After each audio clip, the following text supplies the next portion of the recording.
देश के सारे नागरिक को मिलकर देश को आरएसएस के चंगुल से निकालना है। ठीक है, किसी संस्था का गुलाम कैसे बन सकता है एक कंट्री?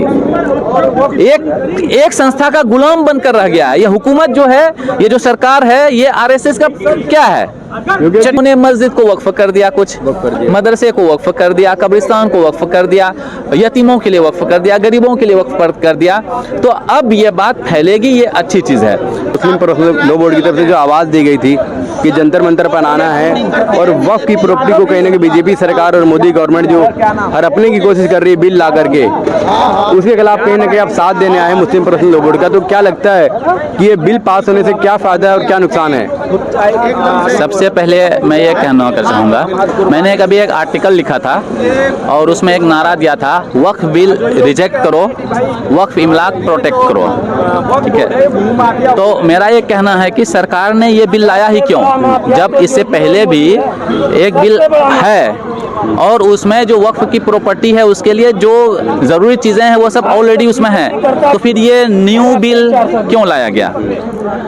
तो इसको आप जब पढ़ेंगे तो आपको पता चलेगा कि इस बिल में बहुत सारी चीज़ें वक्फ की प्रॉपर्टी के खिलाफ है, मुसलमानों के हित के खिलाफ है।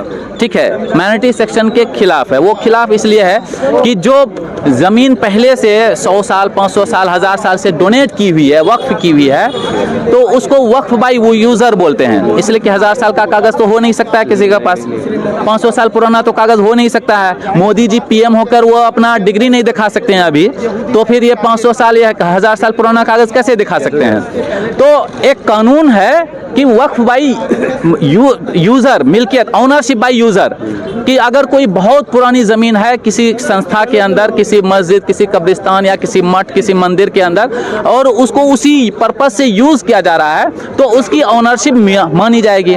तो अब ये लोग वक्फ एक्ट, वक्फ बिल लाकर ये उस नियम को बदल रहे हैं, हाँ, उस कानून को बदल रहे हैं। कि तो इनकी मेन मंशा क्या है बीजेपी की? इनकी मेन मंशा ये है कि वक्फ की जो ज़मीनें हैं उसको कम से ज़्यादा सरकार हड़प ले, या अडानी अंबानी को दे 100 रुपए बीघा।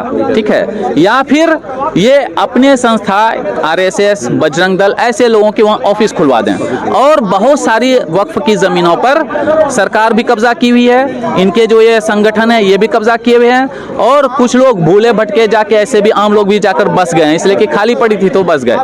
तो चूंकि वक्फ बिल जो पहले से वक्फ एक्ट है उसके तहत ये है कि हम कानून के जरिए से खाली करा सकते हैं, सरकार का ऑफिस भी खाली करा सकते हैं, इसलिए कि वक्फ की ज़मीन है। लेकिन अब ये सरकार चाह रही है कि नहीं, जो पहले तो ये कब्जा किए हुए हैं उस पे ये सरकार कब्जा रखे, तो आप ये नई जमीनों पे कब्जा। तो आप ये बताइए मुझे, ये गलती कहाँ हो गई वक्फ बोर्ड से, जिस जमीनों पे कहीं न कहीं किसी ने भू माफिया ने कब्जा कर रखा है, किसी जमीन में सरकार ने कब्जा कर रखा है, किसी जमीन पे लोगों ने कब्जा कर रखा है, तो ये गलती कहाँ हो गई जो लोगों ने कब्जा कर रखा है? हाँ, देखिए ये बात है कि चूंकि वक्फ बोर्ड में भी ज़्यादातर लोग सरकार के ही लोग अपॉइंटेड होते हैं। ठीक है, तो सरकार जिस तरह से नहीं चाहती है कि वक्फ ज़मीन का फ़ायदा मुसलमानों को पहुँचे, उसी तरह से उनके जो नुमाइंदे होते हैं वो भी सीरियस नहीं होते हैं, वो भी सिंसियर नहीं होते हैं। यहाँ बहुत बड़ी गलती हुई है कि वक्फ की ज़मीन रहते हुए भी जो जस्टिस काटजू हैं और इस तरह से बहुत सारे बड़े थिंकर हैं, उन लोगों का कहना है, एक अवध ओझा सर हैं यूपीएससी पढ़ाते हैं, उनका भी कहना है कि अगर वक्फ की ज़मीन का ही जो सही से यूज़ कर लेना तो मुसलमानों की एजुकेशन और उनकी जो पॉवर्टी है वो 1 साल में दूर हो जाएगा।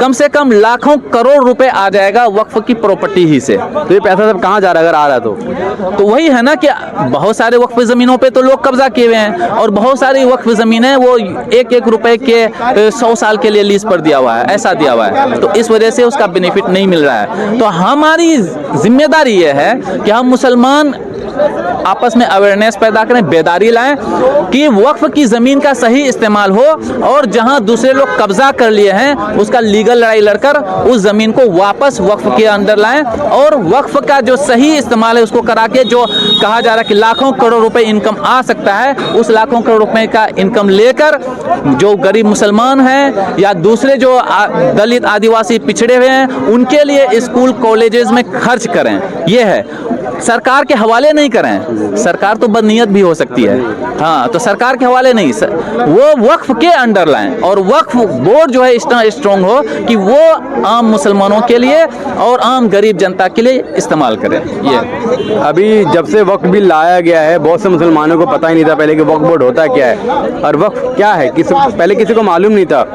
और जब से कहीं ना कहीं मोदी सरकार ने बिल लाया तब से लोगों को पता चला, कहीं ना कहीं लोग मुसलमान जो कहीं ना कोई भी मुसलमान है वो कहीं ना सपोर्ट भी करना उन्होंने शुरू कर दिया है। अगर वक्फ बोर्ड के लोग जो जिम्मेदार लोग हैं अगर पहले से वो कहीं ना वक्फ के बारे में जानकारी लोगों को देते, मुसलमानों को जानकारी देते, तो मुझे लगता नहीं ऐसी नौबत आती। हाँ, देखिए हमारे अंदर बहुत सारी कमियां हैं। उनमें से एक कमी है कि हमने तालीम पर, एजुकेशन पर बहुत कम ध्यान दिया है। और जब एजुकेशन आपकी कम होगी, आप पिछड़े रहेंगे, आप इलिटरेट रहेंगे, जाहिल रहेंगे, तो फिर बहुत सारी चीज़ों को आपको खबर नहीं होगी। एक सवाल मैं आपसे आपके ज़रिए से कर देता हूँ कि अक्सर मुसलमानों क्या ये पता है कि लफ्ज़ कुरान का माना क्या है? सब बोलते हैं कि कुरान मुसलमानों की किताब है, लेकिन ये बात सही नहीं। कुरान सारे इंसानों की किताब है, all human being, book of all human being. Quran खुद कहता है कि वो हुदल लिन्नास है, वो सारे इंसानों की रहनुमाई की बुक है, किताब है, ठीक है। अब उस किताब का मतलब पता नहीं है मुसलमानों को। कुरान का मतलब होता है पढ़ना, रीडिंग, ठीक है। मैं ये बता दे रहा हूँ ताकि आपके ज़रिए से बात पहुँच जाए। तो उसी तरह से वक्फ के बारे में नहीं पता है लोगों को। वक्फ तो कुरान जिसके बारे में सबको पता है उसका मतलब पता नहीं है, तो वक्फ तो एक छुपी ढकी हुई चीज़ थी ना, तो ये पता नहीं है। हाँ, लेकिन ये पता है कि गांव में लोगों ने मस्जिद को वक्फ कर दिया, कुछ मदरसे को वक्फ कर दिया, कब्रिस्तान को वक्फ कर दिया, यतीमों के लिए वक्फ कर दिया, गरीबों के लिए वक्फ कर दिया। तो अब ये बात फैलेगी, ये अच्छी चीज़ है।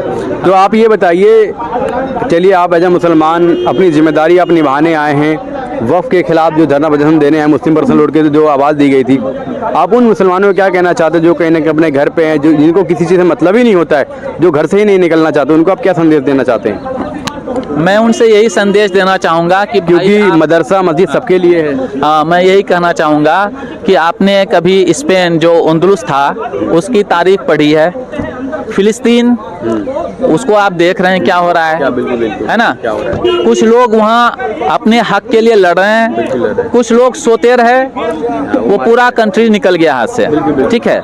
इंडिया में भी आरएसएस का कोई वजूद नहीं था। 1925 में एक ऑर्गेनाइजेशन पहले मरतबा स्थापित किया गया है, उसके कुछ लोग मानने वाले थे। अब 100 साल बाद अभी ये स्थिति है कि वो पूरे सरकार पे कब्जा बनाए हुए है, कब्जा जमा लिया।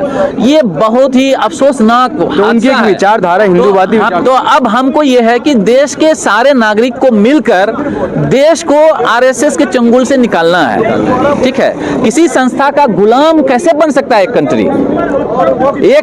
एक संस्था का गुलाम बनकर रह गया है। ये हुकूमत जो है, ये जो सरकार है, ये आरएसएस का क्या है? चट्टा बटा है, तो इनका गुलाम बनकर रह गया है। तो हम सबको, दलित को, आदिवासी को, सिख, क्रिश्चियन, हिंदू, मुस्लिम, ओबीसी, सबको मिलकर अपने देश को बचाना है आरएसएस, बजरंग दल, ऐसे मुतशद्दिद संगठनों से, जिस तरह से हमने अंग्रेजों से देश को बचाया, ये हमको करना होगा।